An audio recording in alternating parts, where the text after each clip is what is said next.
台语文千万字，大家要跟大家做伙来捌一字。清明前后这段时间，真侪人拢会去背梦。这个梦啊，某人讲是梦控。今仔日要甲大家小解，这一字就是控，控控控第三条。这个控就是土迄个意思，咱会当讲是土控、金控、炭控。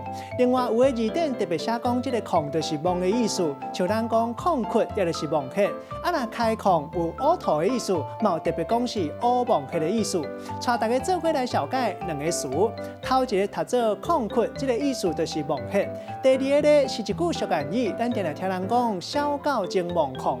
字面的意思是讲狗啊雄雄公公，乌白拢入去到人的梦窟。梦啊，若分开来讲，意思是讲一个人做代志雄雄公公无势利，嘛会当讲是一个人为了要争夺名声甲利益，无用走总。咱用一句话来举例，甲这两个词夹做伙。